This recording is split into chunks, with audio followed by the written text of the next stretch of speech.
I have two stepchildren. Oh, good. Huh? I'm not retiring. Good evening, and welcome to the May 30th, 2018 meeting of the Economic Development and Housing Commission. Tonight's agenda is available on the counter along with the request to speak cards. A reminder to everyone that request to speak cards should be completed and turned into the commission clerk. If you wish to speak to the commission regarding an item on tonight's agenda, please write the item number on your card. If you wish to speak on an item not on the agenda, but within the jurisdiction of the commission, please do so during the general administration section of tonight's agenda. All speakers will be limited to 3 minutes.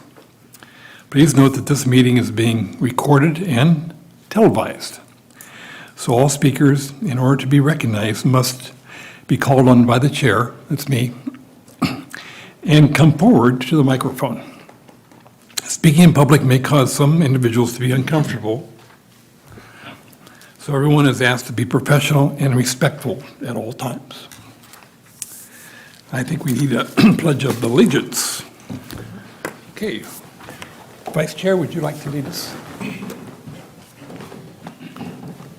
I pledge allegiance to the flag of the United States of America and to the republic for which it stands, one nation, under God, indivisible, with liberty and justice for all. Thank you.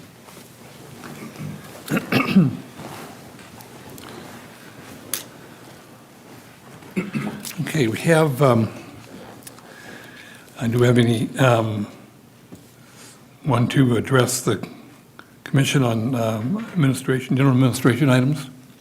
No, I don't see any. Okay, I'll entertain the motion to approve the minutes from our March 28th, 2018 meeting.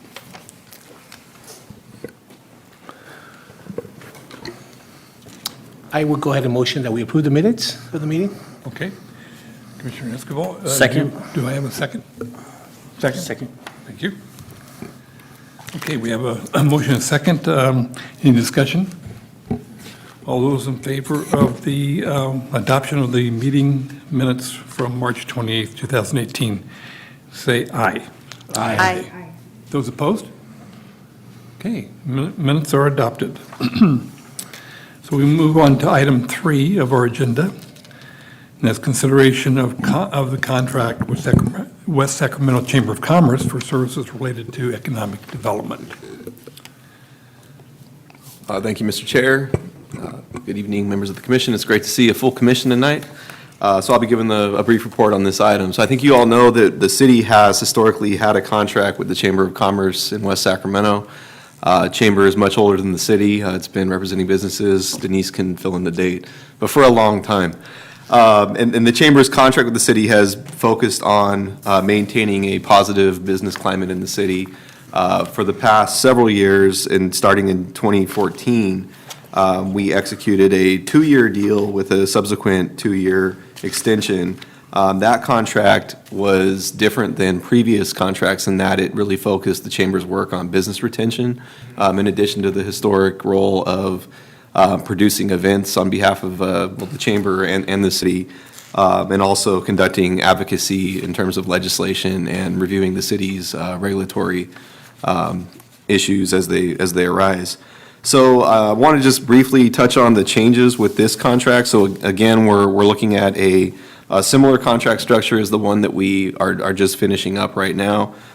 It's a 2-year deal with an additional 2 years at the discretion of the city. The main difference with this contract is in the compensation, the base compensation amount. So previously, we were at an annual level of $40,000, and that was just a quarterly contribution from the city to the chamber to support the activities that are under the contract. But the city, along the way, also had additional costs that had to do with things like buying tables at events like the Chamber's installation dinner, State of the City, and several other things that came up on a fairly regular basis. And so the city's cost, we looked at an average over the past few years. We averaged out about $52,000 a year in total compensation to the chamber, including all those events. So in order to make those costs more predictable, make it a little easier administration on everyone, just simple things like having to process less purchase orders, and Polly can tell you the work that goes into that. We figured, let's look at the historic average, let's look at the things that we've been doing fairly regularly and just make that part of the contract. Right now, the contract already includes, I believe it's one table at State of the City, so we went ahead and made that the normal amount that we do, plus tables at the installation dinner. So while the compensation amount appears to be higher than previous contracts, the actual amount in terms of what it costs the city is actually reduced a little bit, and that's been a four-year average of that cost. So that's the main difference structurally in terms of the contract itself. But then I wanted to focus on the scope of work and just go over the changes that we made there from the previous contract. So the business visitations are still a big part of what the contract requires the chamber to do. The chamber's in a great role in doing those visitations and getting the city feedback on existing businesses, and that feedback is having to do with that, keeping the good business climate in the city, letting us know when they hear from companies about issues they may be having, whether it's with the city or not, things that businesses may be more apt to tell the chamber that they might not want to always tell the city. So that's going to continue, but we're going to kind of simplify that, and instead of making it a higher amount per quarter, we're looking for more quality over quantity on those visitations and really focusing on the large employers in the city. We're also going to continue the practice of doing outreach to new businesses. So it's been an imperfect process. On the city side, we need some improvement in terms of our business license reports. But the idea here is that we give the chamber that data. They can then go out to new businesses and be the welcoming to the city and to both the cities and the chamber's services. Everything else in that section A, is the same as the last contract. In section B, we did add a couple of things. So in addition to reviewing the city's impact fee and regulations on a regular basis and helping us with advocacy for economic development related legislation, the city is exploring the formation of a property and business-based improvement district, or a PBID.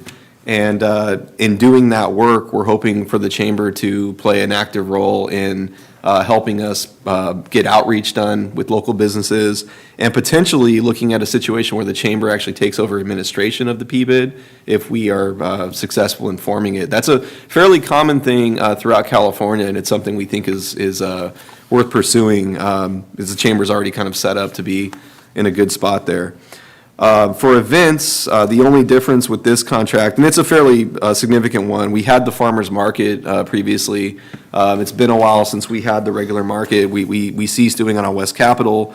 We had a trimmed-down version at the barn, kind of on a irregular basis over the last couple of years. So instead of producing the market, we changed this to say the chamber will assist the city in producing events at the barn. You may not know this, but the city's deal on the barn gave it 10 event dates.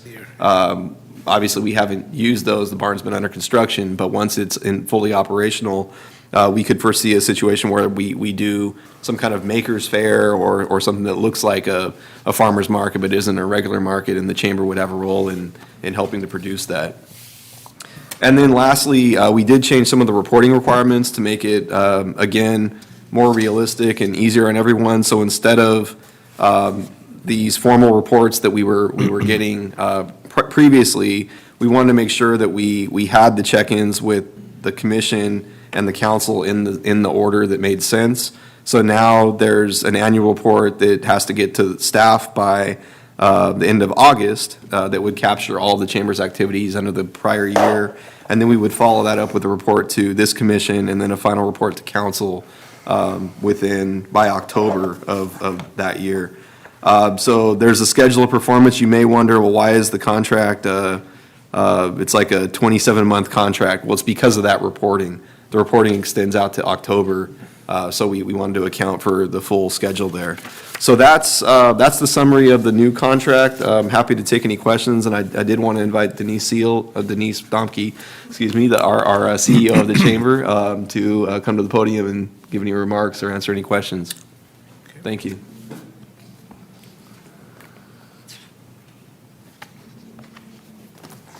Good evening. Good evening, welcome. No worries about that name thing. Sorry. I'm still stumbling over it myself. Thank you. Chairperson Brady, Commissioners, thank you so much for the opportunity to be here this evening to provide perspective from the Chamber's view of this new contract and to answer any questions you might have related to that contract. Denise, quick question. This is just out of curiosity. Have we ever done an estimate of what the city gets as terms of value? I can see there's a lot of work that's involved.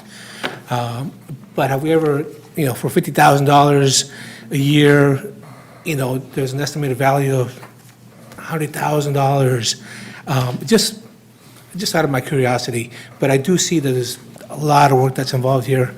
But have we ever done anything like that? Historically, we've looked at more quantitative data related to touches, contacts, rather than the subjective, trying to apply a subjective value to time spent supporting businesses. I can tell you that in 2012, Aaron, 2010, the city hired a consultant to at significantly more than $50,000, I might add, to take a look at how we support businesses in our community and who's best served, where is the greatest value, and who would be the most effective of all of the array of tools that we had available to us at that time.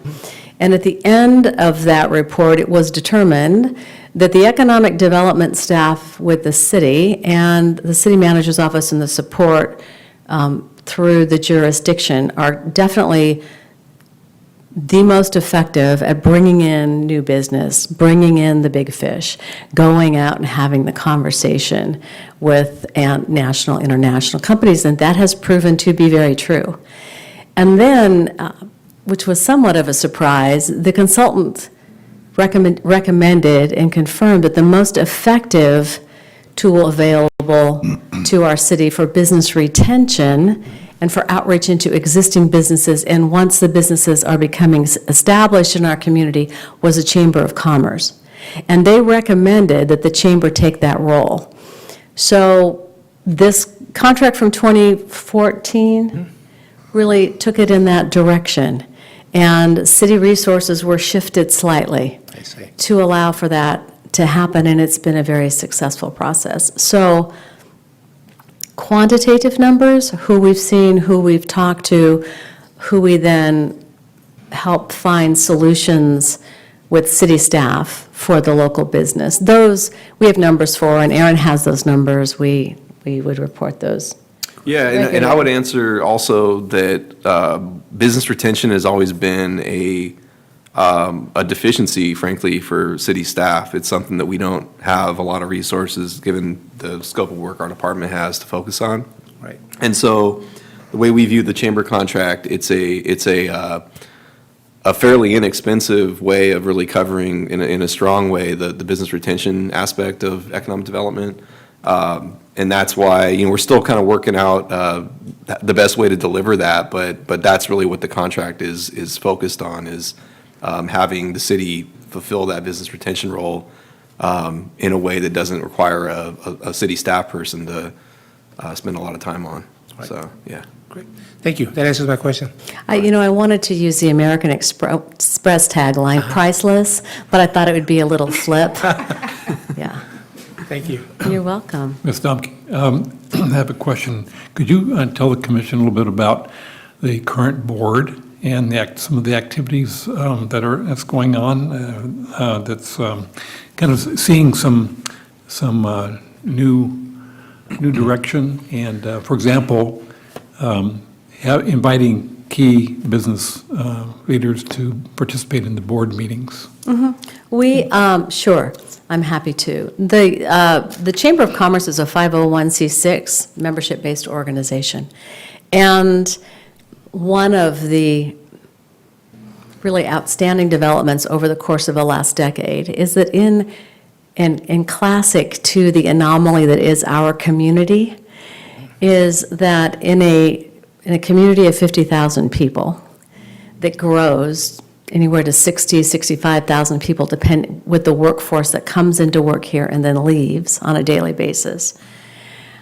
You might find a chamber of around 400 members, such as ours, mom and pop local, small business. And that's been the strength typically of a chamber in this size community.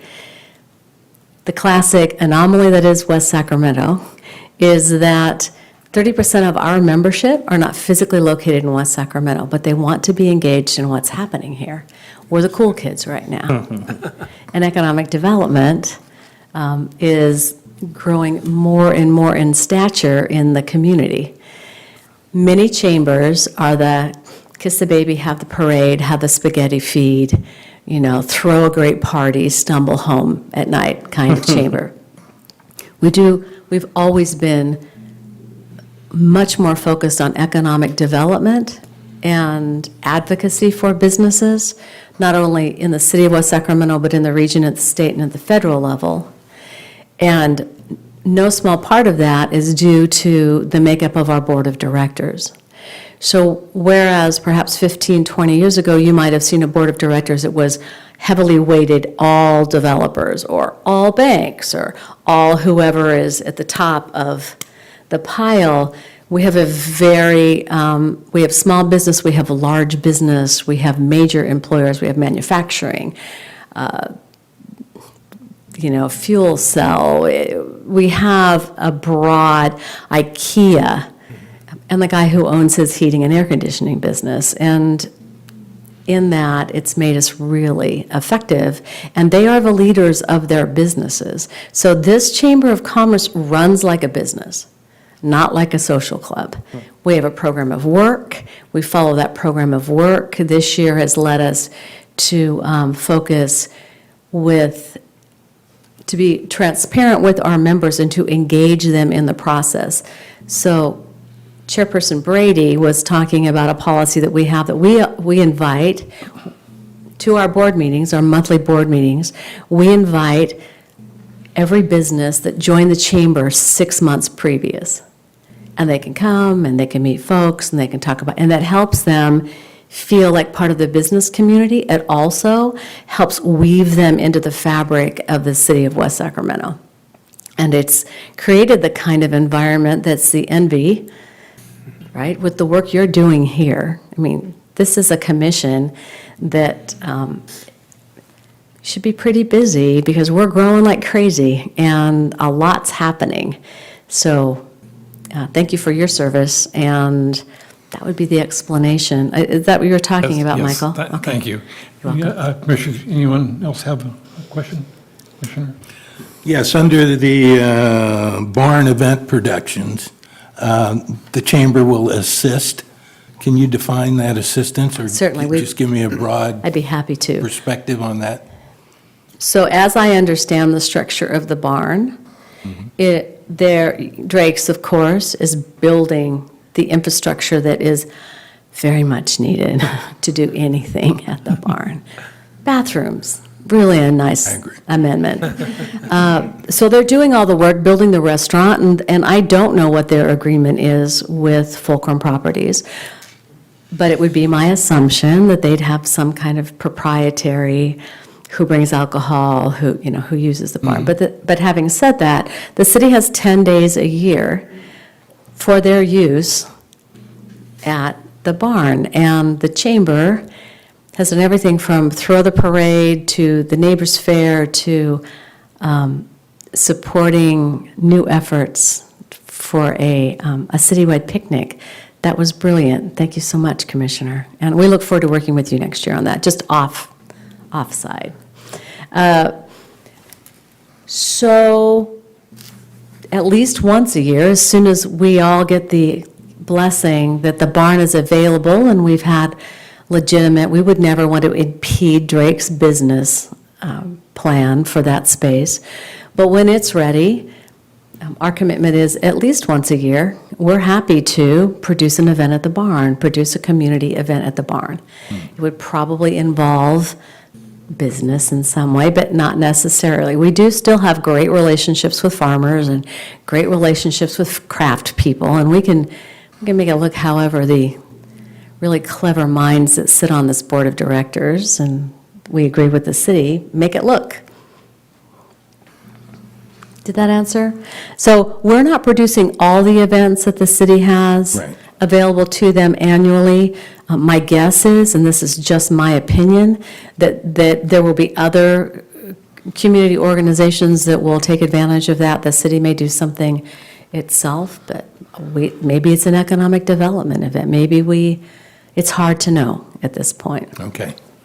But Thank you. did that answer the question? Well, it seems like it's still in the planning stages. Yeah, and- it is. Yeah.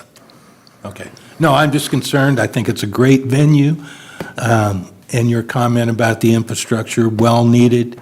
I'm looking forward to the construction being completed and events taking place. So thank you. Thank you. Commissioner Campbell? Yeah, I guess I have two questions. I think the first may be for Aaron. The compensation is a range. How do you do that? Is it engagement, hourly? No, the compensation is a flat quarterly amount, so it'd be, whatever, $12,500 per quarter. 12.5 a Yeah. quarter. Oh, on a quarterly basis, okay, I'm sorry. I That's read okay. that as a range. Yeah, My yeah, it apologies. was, maybe it was the way I described it. So we previously were paying $40,000 a year, but then we also incurred all these other additional costs that weren't in the contract. And so what we did with this contract is we increased the amount of the total compensation, but included more of the things that we'd been paying for on a regular basis with a slight discount applied to that, so. Okay, I Yeah. just misread it. That was the basis of my question, so I apologize.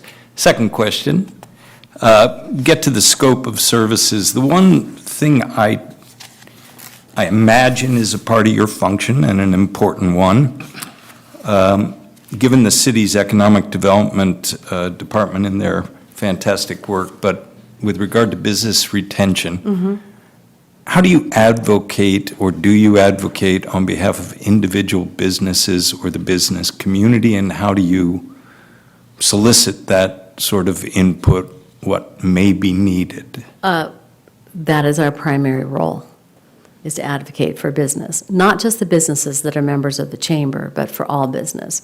And the good news about how we communicate with each other in this community is that we hear from those folks, or we hear from someone who knew someone who, or a board member is driving down the road and sees that a local trucking paint company is on fire, and they've called me and I've called them then before the end of the day and helped arrange. So we both reach out to them through that business license list that was referred there, make ourselves available to them in that way. It's 23 square miles. And so there are the eyeballs on the road method as well. And then we distribute a magazine. You have a copy in front of you that goes out to the community. And that also brings us to their attention. We have a very active social media as well. Did I answer that question? Yeah, you're welcome. My pleasure. Commissioner Bell? Well, I think that we are so blessed to have such an awesome chamber Thank you. family here with the city. And I think this contract is a real win-win for the chamber and for all you do, as well as what the city is going to get in return. And I'm excited to see the ideas of what you're going to bring to the barn. And I think a community picnic day in West Sacramento at the barn would be absolutely fabulous. And- Especially because someone else did all the work. Yeah. Laid the groundwork for the first event. PHP wanted to bring a helicopter, and I said, we can't do that at Memorial Park, but maybe we could do it at the barn Right. and make it really awesome. Right. So I think that the price is a real bargain for what the city gets and also what the chamber also receives in return. I think this is just really perfect. And my one question was, what do you plan on using some of the city services for? Like, I know you're very active with your chamber events, but do you have anything planned the next few years, like for, so that you can best utilize some of what the city is offering the chamber?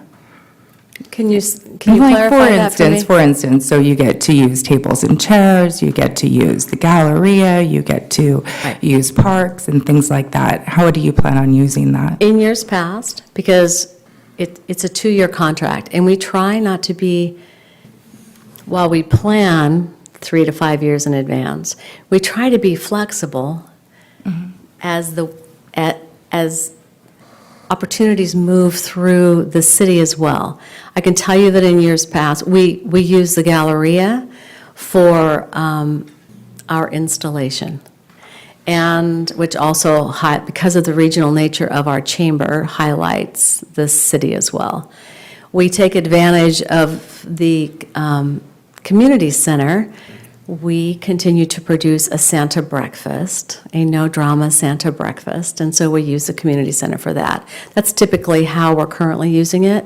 In years past, we have produced economic development events, we have produced trade shows, we ran a farmer's market, because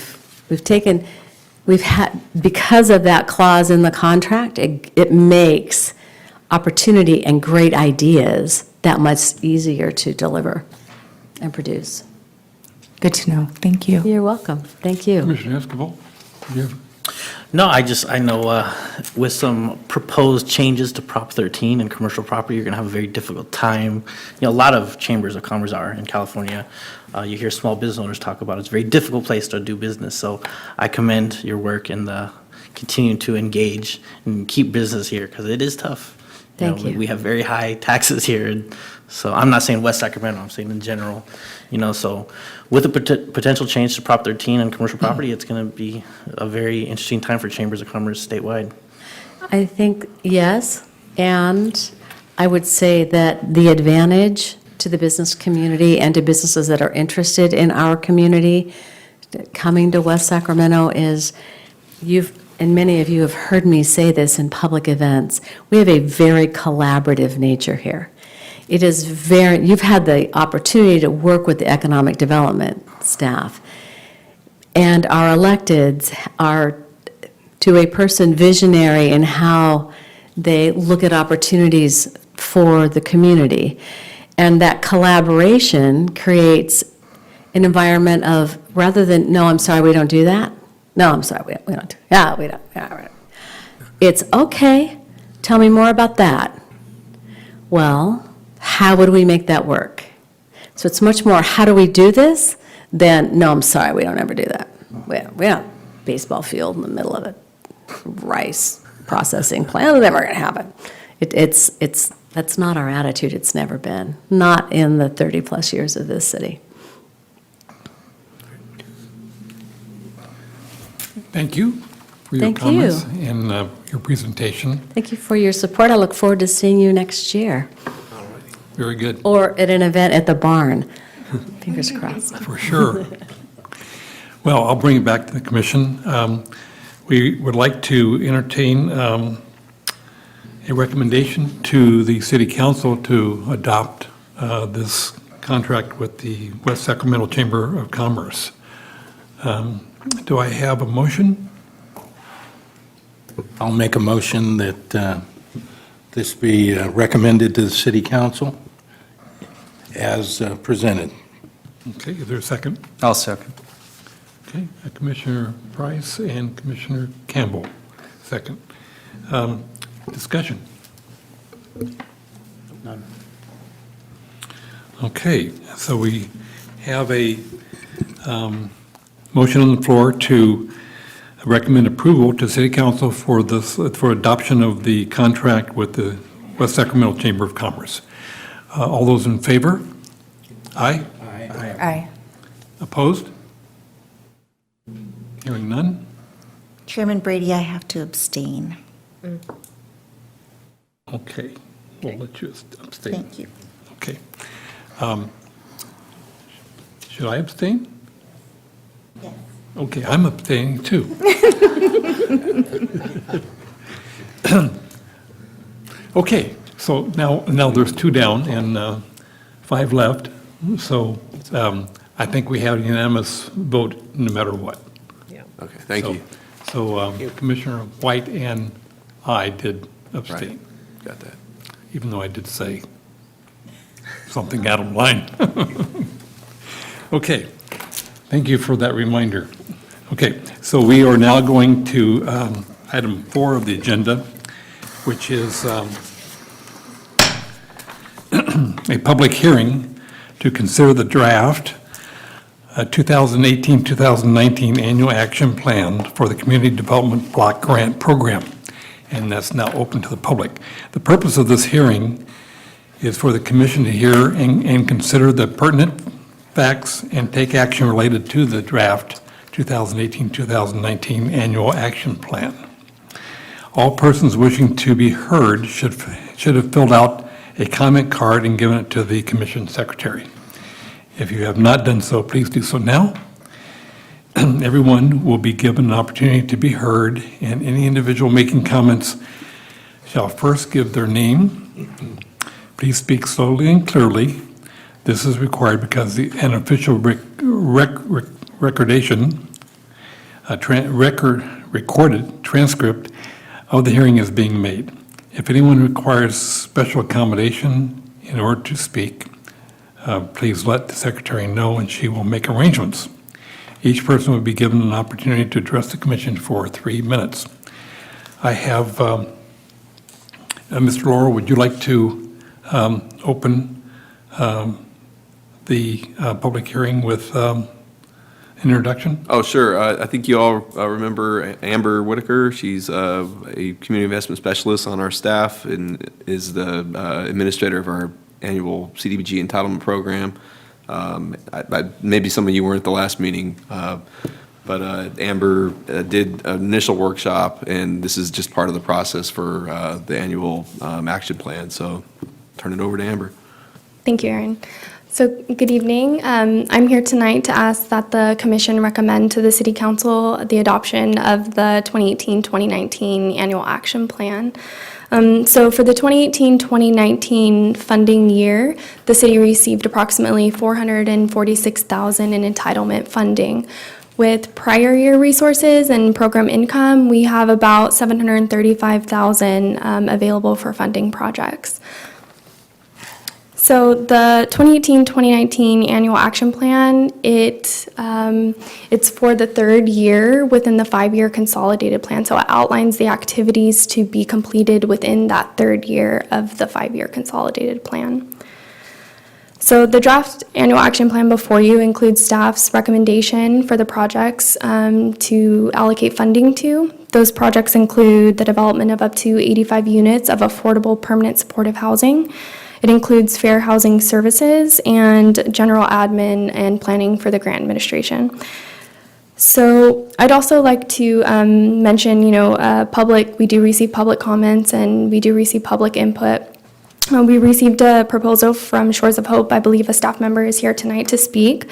They were requesting funding for an increase in rapid rehousing services. Every comment and recommendation is closely considered by staff, and however, staff thought about it, and rapid rehousing services is currently being provided within the city, whereas permanent supportive housing currently is not.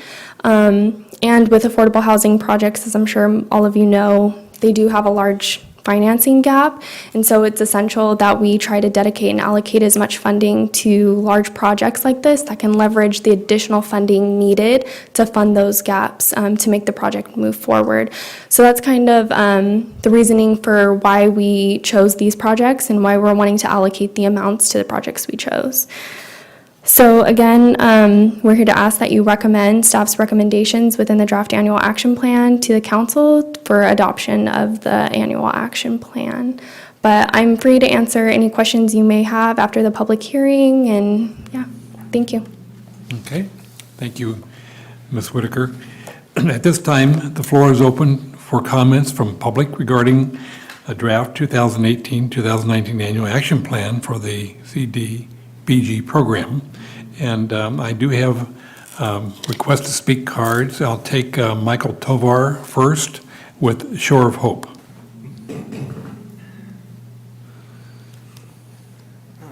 Good Welcome. evening, Commissioners. I'm Michael Tovar, and I'm representing Shores of Hope. So I'm here today just to make the comment. I'd like to express our organization's disappointment with the lack of funding presented to us. We feel that although rapid rehousing services are being offered within the city, there could always be more. We've had tremendous success in the last couple of weeks with our rapid rehousing program. We've housed approximately, I believe, 3 families in the last 2 weeks into permanent supportive housing in the West Sacramento area. And we believe that this, if our staff member was able to dedicate her entire time to just that one program, that number would jump exponentially. Additionally, we understand that, that one of the comments made by the city is that, the need for supportive housing is great and the waiting lists are long. And so we feel that we could do a very good job at reducing, at least starting to cut off the bottom of the waiting list and to, so that by the time that this housing project is completed, and I believe the year on that is 2020, that the waiting list may not be so long. And that way, more people can be served and better served. However, we are open to working with the city in the future, and we do respect their decision. And that's it. Thank you. Okay, next, we will have Ryan Reyes with Project Sim. No? Good evening, members of the commission. My name is Ryan Reyes. I'm a staff attorney for Project Sentinel, and this is to express thanks to the commission for funding our continued fair housing services. We're here to make sure that the fair housing rules are observed by all actors in rental housing. Throughout that process, we continue to operate our helpline that does provide fair housing and rights information for both tenants and landlords. As far as representation, we do only provide that for tenants or prospective tenants whose fair housing rights may have. We investigate those claims, and we continue to investigate those claims. Other uses of the funding have gone to promotion of the service, and I am newly installed as the staff attorney, but I have seen, as the earlier speaker has spoken of how collaborative this community can be. And we continue to promote our services through print, through radio, and through TV. We're planning to do that this year so that the word is out that this service is here for the community, and that we're looking at protecting fair housing rights for everyone here in West Sacramento. We've had focuses in certain areas. The last quarter, we've had a focus on familial status. We've been looking at to ensure that all families at all income levels are able to rent and find housing here in the city. For this year, we're also focusing on national origin and immigration status type issues. Thank you. Thank you. Okay, next, we have Aaron McEwen.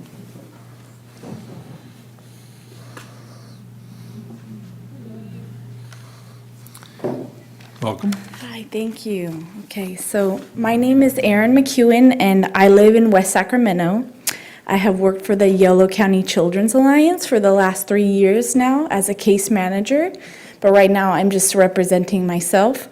So as a case manager at it's called the West Sacramento Family Resource Center over in the Bright neighborhood. We serve low-income families, seniors, everybody who's needing resources. So in the past 3 years, I've seen the increase in homelessness in West Sacramento, so especially with women, children, and seniors.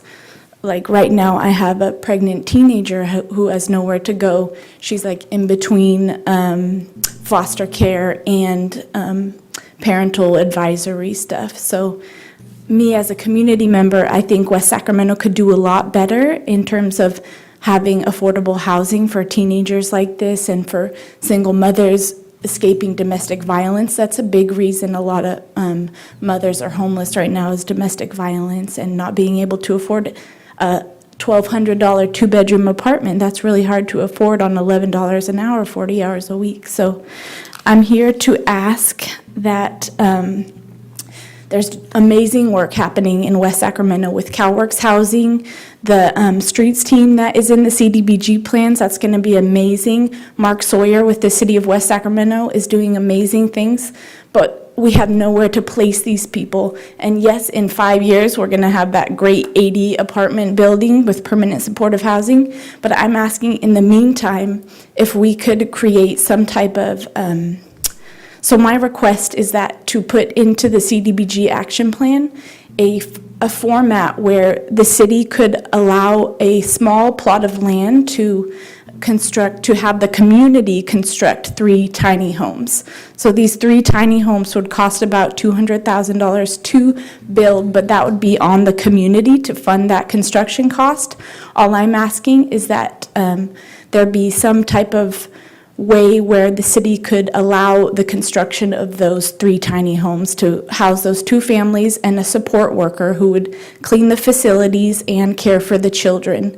I'm not really sure about the process in terms of having city land be constructed by the community members, but being tiny homes and removable, all that would really be developed would be the facilities for the eating, drinking, sleeping, and showering. So what I'm asking is that if the CDBG plans could also include in there, to no cost to the city, to no cost to these CDBG plans, a process in which the community could fundraise and create a tiny home village on city land that would be allowable. So that is my request as a community member, somebody who's passionate about homelessness in West Sacramento and who would like to see small increments of change happen while we're waiting for this amazing 80-unit building to be built. So thank you. Thank you. Okay. I have no other cards regarding request to speak, so I'm going to conclude the public hearing of this matter. Any of the commissioners wish to make any comments or have any questions of the staff? Yes, Commissioner Campbell. Amber, can I ask, was the last proposal considered as part of the planning process at any point? No, this is the first time I heard about this. The last proposal we received was from Shores of Hope.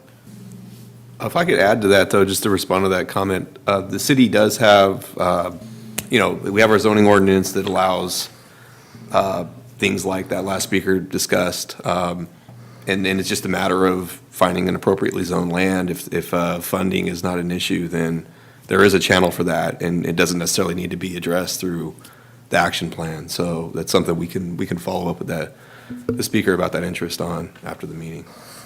Is that I'm sorry, Go ahead. follow on. Is that a program that's implemented in Yolo County or adjoining cities? Are you familiar with that? The tiny homes concept is not a new idea. I'm not aware of one. We definitely don't have one in West Sacramento. I'm not aware of any in Yolo County, but I know of others in the region. But the point is on that, it really comes down to just finding an appropriate location, and it'd be like any other development proposal. So it's not something that would need to be addressed in the action plan in that way. I would assume there'd be some administrative overhead to maintain it and to regulate use. Right, I mean, and- it would all be in the details of how it's funded and who's operating it. But again, like Amber said, it wasn't part of the comments we got, and it's based on the comments we received, that's something that could be processed through, the normal development process, so. Thank you. Commissioner Escobar? So the gentleman from Shores of Hope, is that? So he made a statement that the funding was not adequate. What level of funding did his organization request from the city? I believe their proposal, and correct me if I'm wrong, I believe their proposal was close to 38,000. Was that similar to what you had? Okay. Yeah. The budget says 38,350. Thank you. And I would just like to add, with proposals that come up for services, we wouldn't be able to directly fund an actual organization. We would have to do a solicitation process. So if the commission and the council ultimately were to say, like, we recommend that these services be offered, we would have to do a solicitation process for a specific service, and then people would have to submit separate proposals, and then those proposals would be rated, and then the city would select out of those proposals. Nothing further. Any other questions for Ms. Whitaker? Yes, Commissioner White. I have one that may be going off the farm here. Okay. $38,000 doesn't seem like very much, and we do have our Measure E funding, that some of it is directed toward homeless services. Right, so Measure E has to be for a new service, something like a new idea, or it's like an innovation, right? So rapid rehousing services technically couldn't, and Aaron, correct me if I'm wrong, but we wouldn't really be able to use Measure E funds for that. Yeah, I'd just add to that, the process for Measure E, it's a brand-new measure. So what we're doing with that is sort of evaluating what is the best way to utilize a very limited resource. We have only about $250,000 a year earmarked for homeless services. That is actually the funding that you may have heard about, the Downtown Streets program that we're working on implementing in West Sacramento. We're looking at using a portion of that funding for that purpose. But that's definitely something that as Measure E implementation evolves, and we have a good idea of how the funding is going to look long-term, I could foresee a scenario where we look at other uses in the homeless space. But as Amber said, the council's been very clear about Measure E not supplanting existing resources, but adding to what's already available in the community. Yes, Commissioner Bell? I don't know if it's like appropriate to say, but from, our speakers this evening, there's a ton of support in this community for what you guys are both talking about. And I believe that through social media and reaching out to some of our local agencies, that you would get all the support you need and more. And especially with Aaron Laurel stating that that he can help you identify land. I've seen the wishes and the wants for the exact same thing that you guys are spearheading. So keep going, guys. Anything else from Ms. Whitaker? Okay, thank you for your Great. presentation. Thank you. Okay, coming back to the commission. Any further comments? Okay, I'll entertain a motion. This is a voting item, so we want to take a vote recommending that the commission advise the city council to adopt the 2018-2019 CDBG annual action plan. Do I have a motion? So moved. Commissioner Esquivel? And second? Second. Commissioner White? Okay, we have a motion and a second. Any discussion? I'd just like to thank the city. They do such a wonderful job in outreach and communicating the vision and adhering to the prior plans and projects. So thank you again. Thank you. And I would just like, it's kind of scary to think that unemployment being at such a low rate, we're seeing an uptick in these homelessness issues. So when the next recession hits, what more we can expect to see of these kind of issues with, single-parent households, homelessness, things of that nature. Because the economy is doing very well, but of course, people are still being left behind. So, I commend the work of Shores of Hope and YOLO Alliance, YOLO County Children's Alliance, and the staff for the city of West Sacramento.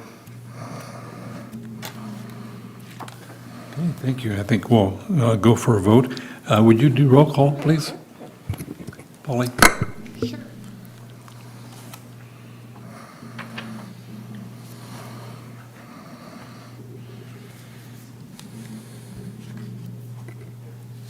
Okay. Commissioner Brady, Aye. Commissioner Price, Aye. Commissioner Altamirano, Aye. Commissioner Bell, Aye. Commissioner Campbell, Aye. Commissioner Esquivel, Aye. Commissioner White. Aye. Ayes have it. Very good. Thank you to the public comments and to staff and to the commission for moving this agenda along to, this item along to City Council for approval. Next is item 5, which is item 4 on our agenda. And then so we have a report to provide the commission with sufficient information to recommend that the council approve amendments to the shared equity housing program. Mr. Chairperson, members of the commission, this evening we're asking the commission to recommend that the city council approve significant changes to our shared equity housing program to allow for a more efficient use of those funds. The shared equity program was established in the early 90s as a result of a legal settlement by the former redevelopment agency of the city. The shared equity program is a homeownership program that only includes 24 homes, 25 homes. No additional homes are added to the program. It's only these specific 24 homes that are scattered throughout the city. The program was created under very different housing market conditions and lending practices. But perhaps most importantly, it was created during a time when the former redevelopment agency was able to fund and was actually required to subsidize the resale of these homes and any shortfalls that may occur from the sale and the acquisition of that same property by a new owner. Stricter lending practices and obviously the housing market collapse that began in 2007, and then ultimately the dissolution of the redevelopment agencies throughout the state have made the shared equity program unsustainable, unfortunately. It is very complicated to manage resale when they come up. And as a result, late last year, we did reach out to Legal Services of Northern California. They represented the plaintiffs in the case back in the early 90s on proposed reuse of those funds. In essence, requesting that as these shared equity units came up for resale, we would allow them to sell outside of the program. We would recapture the existing note amount and then deposit those funds into a specific account to be used for other affordable housing activities that would target even lower income households, households at the lower end of the income spectrum. Legal Services agreed that that would be a better use of the funds that we currently have into these 24 shared equity homes, and executed a legal, a letter agreement, I'm sorry, to that effect, that they agreed with staff's recommendation and that they would not oppose us changing the program as we had discussed. So to effectuate the actual changes to the program, we have to amend the program guidelines, and that's what we have before you. We have amended the guidelines to reflect the process that owners would have to go through when a home comes up for resale. That is basically my presentation. I'll be more than glad to answer any questions if there are any from the commission. Commissioners, yes, Commissioner Campbell. So the first question that comes to mind is the change in program structure conforming to the original suit and settlements that resulted in the program itself. Are you expecting any other legal challenge to this? That was the main reason why we initially reached out to Legal Services, because they did represent the plaintiffs back when the legal settlement was going on. And they agreed that the changes that we were proposing was still in spirit of that settlement, and we should not have any issues doing the changes to the program. At least from them, right? Correct, and if anybody, it would be them really who would have any concerns. But that's why we do have an executed letter agreement with Legal Services of Northern California. We included that agreement in the staff report. And obviously ran that agreement through our legal department. So they've been vetted at both ends. And so one more question, I apologize. I'm assuming based on your presentation, there's no impact on current owners at this time and no change in their status that would necessitate a sale or transaction on their side? That is correct. So this would only happen at the time that a resale occurs. So obviously, we would not be requesting or requiring that any current owners sell their units, but from time to time, as we do get calls from one of these owners wishing to sell their home, then at that point, we will let them know that they have the option of selling the unit as a market rate unit. They would pay off the note as they would have to do anyway as part of the sale. The only difference is that we will not be required then to help them find a qualified buyer, because again, at that point, they would be just selling the unit as any other market unit to whoever they wanted to accept an offer from. And Mr. Huerta, my understanding is we'll be able to help more low income? Correct. So we currently have, just on the face value of the notes, about $1.3 million into these 24 homes. Just like the supportive housing project that my colleague Amber was discussing, and other affordable housing projects that we have in the pipeline, they require significant resources. So this could be a great source to leverage other funding to help projects come to fruition. Supportive housing project. We also have a phase 2 of West Gateway Place, which is our affordable housing project that had the grand opening earlier this year, corner of Tower Bridge Gateway and Grand.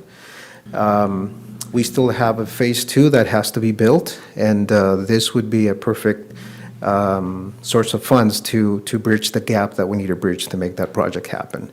And it could be that project or any other project. Again, Legal Services was very specific to say that they want to see how those funds are going to be reused. So we can't just take the funds and do whatever we want. They will want to see the specific use and make sure that it's being used to assist affordable housing development at the lower end of the income spectrum. Thank you. Commissioner Bell? So before this is amended, what would typically happen is that a homeowner would have to find somebody that meets the conditions of the program and sell it at a reduced rate. Is that correct? Generally, that's the process, correct. So we are required, as housing successor to the former redevelopment agency, the city would be required to help identify a qualified buyer. If the funds that would be repaid to the city were not enough to help that new buyer purchase that home, then we would have to provide additional funding to that buyer, which happens often in the past. Provide additional funding so that they could actually purchase that property. So it was basically below market rate, is that correct? Yes. Okay, and then when they sell it, it's going to be at market rate or whatever the market demands. Exactly. Is there any benefit to the city for those additional funds that these people that own these 23, 24 homes, will we be seeing? Because that's roughly about $60,000 per home. And if they, if their other option prior to the amendment, that they would maybe see a small return, but now they're going to be eligible for a larger return, is the city asking for anything more of a return on that? So, yes, the city would also benefit under that scenario because, again, it's called a shared equity housing program. The payoff on the city notes is not just the face value of the note, but there's also a payoff, a certain percentage on the appreciation and value. So because Excellent. the appreciation would be higher, potentially significantly higher, our share of that appreciation would also be increased. I'm happy So to it know would be a this. benefit to both the homeowner and the city. Good partnering. Great, thank you. Commissioner He Price? just answered my question. I was concerned about the shared equity and that the delta between paying off the note and the equity at current market value. Correct. You've explained it, so thank you. Commissioner Campbell?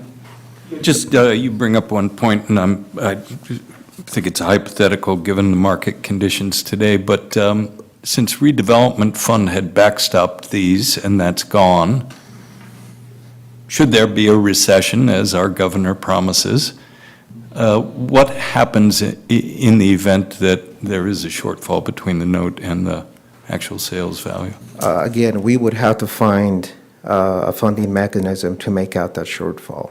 And that's one of the reasons why we reached out to Legal Services knowing that it has happened in the past, and the fact that our funding sources are now a lot more limited after the housing recession and after elimination of redevelopment, we would be basically on the hook to try to find funding to make the sale happen. And that's something that we wanted to avoid. So you're committed until, what is it, 2026? Is that The what I the heard? program was originally tied to the life of the redevelopment project area, and that was 2026, Okay, correct. thank you. Any other comments from the commission? Okay, I think, thank you for your presentation. Thank you. Mr. Laura, do you have any comments, any further comments? No, but thanks for all the questions. It was, that was a good discussion. This is something we've been looking to do for a long time, so I'm pleased to see it going forward. And a lot of credit to Raul for putting together the process for this, and looking forward to getting this program behind us and using the resources that it will create to help a lot more households going forward at deeper affordability levels also. It's good we have the mechanism of the amendments to adapt as we go along too. Right. To fill the needs as the program modifies to meet needs. Okay, so I'll entertain a motion to recommend to the city council to approve the amendments that have been presented through, by the shared equity housing program. So moved. Can I have a I'll motion? Okay, do I have a second? A second. Okay, so Commissioner Price made the motion, Commissioner Bell has the second. Any discussion? I just have a quick question for Aaron. Aaron, does the revenue from this tie into the enhanced infrastructure financing district for the city of West Sacramento? Not directly. It would, these homes, I believe, are within the EIFD area, so only in the sense that when they sell, and they're selling it at market rate value, whatever that increase in property tax, the city would receive its portion, that would go to the district. But the funds in question that return to the city, no, they would go to the Housing Trust Fund. Thank you. Okay, so we'll take a vote. All those in favor? Aye. Aye. Opposed? Motion carries. All right, we're on to item 6, the agenda. Thank you, public, for being here and making comment, and you're welcome to stay through the end of our session. Okay, any comments from the commissioners? Yes, I'd like to make a comment. I'd like to thank Mr. Laurel for his due diligence, participation, being a gentleman, kindness, courtesy. It's been a pleasure working with you. And, yeah, don't be a stranger. Come visit us sometimes, and congratulations. Thank you, thank you. Echoed by the commission. Yeah, before, I do have some comments on that I'd like to make, but before we get there, I think the appropriate place on the agenda, I'd like to return the favor first to Commissioner Brady, Chair Brady.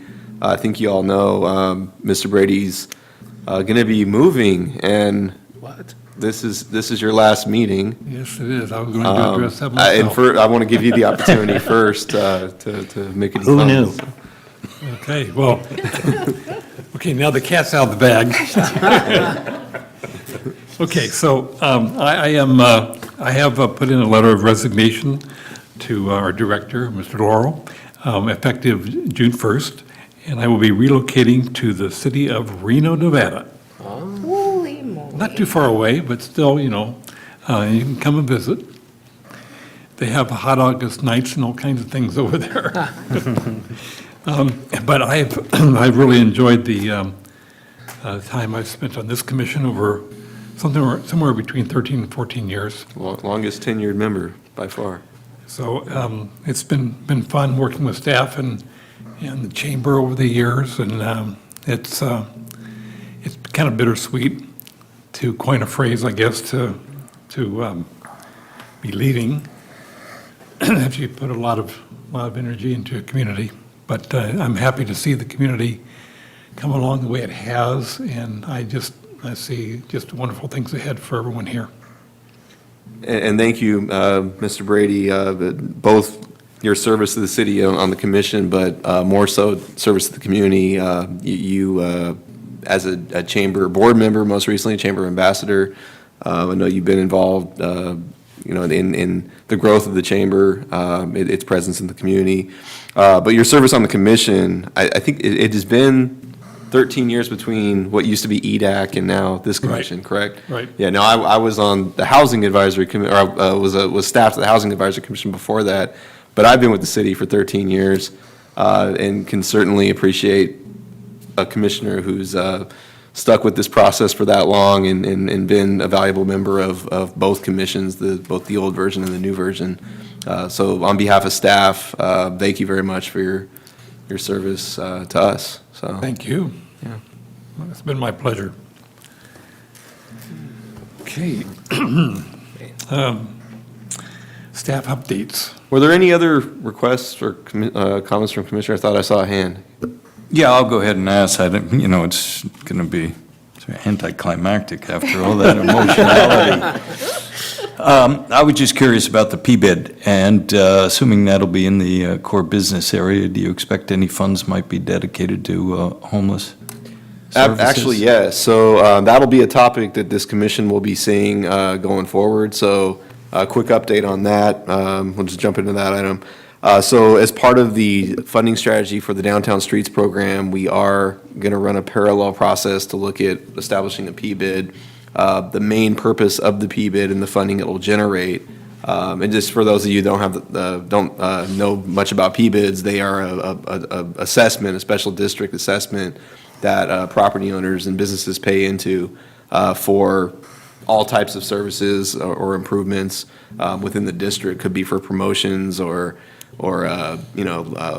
landscape maintenance. It can be anything. In our case, we're looking at funding this program that will be an employment training program and a community cleanup program geared towards homeless individuals. So the P-bid, the long-term strategy is we start it with Measure E, the downtown streets, and then we establish a P-bid that will then take over the main funding for that program. So I anticipate we'll do a workshop on the P-bid formation at a future meeting. We are about to issue an RFP for consultants to help us with it, but that'll be coming up. All right. And then, of course, my only other staff update is this is my last meeting with this commission as well, so I think it's very appropriate. Chair Brady and I will go out together here. I think you all know that as of whatever meeting it was in May, I've been appointed city manager by the city council.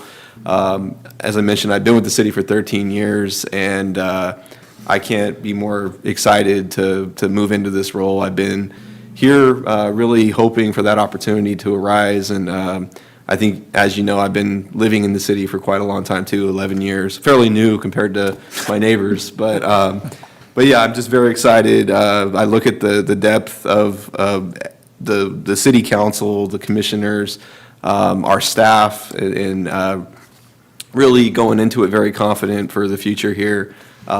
Looking forward to now working directly for the council and implementing the strategic plan.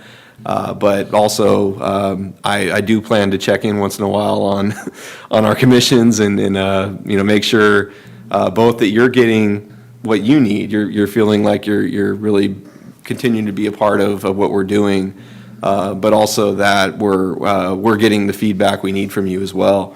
I look at this commission, and it's been really gratifying for me personally that when we started as a department with the reconstituted commission, I remember saying something like, yeah, we don't need to be an expert on everything, we just need, we value your opinion.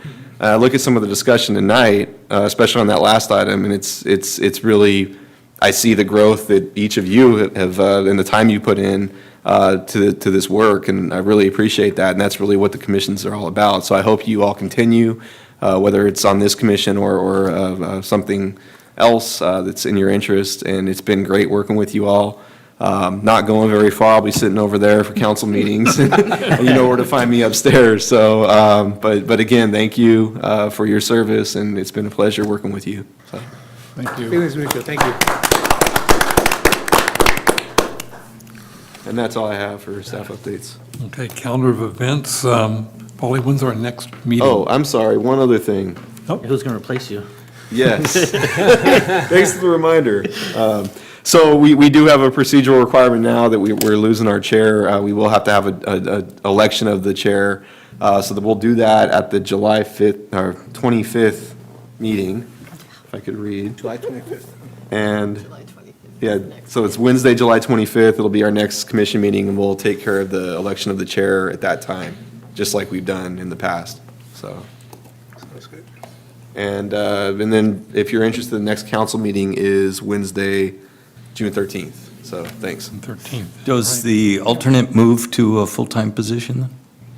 You How does know, that work? How do you feel? Backfill? Yeah, he's still He there? left. Oh, he left. Yeah, we can talk about him now. Yeah, I don't want to be wrong on that answer, so I'm going to say we'll defer to the clerk's office, but I know we have a procedure for that. We do have an alternate for a reason, and procedurally, I just want to make sure we give the correct answer, so we'll let you know by the next meeting. Great. Thanks. Okay, thank you. Thank you. So I will entertain a motion to adjourn. I motion that we adjourn. Okay, second. I second. Okay, and we have a first motion, a second, and any discussion about adjourning? I'm going to miss you guys. Let's take a vote. All those in favor of adjourning? Aye. Aye. Hi. We are adjourned.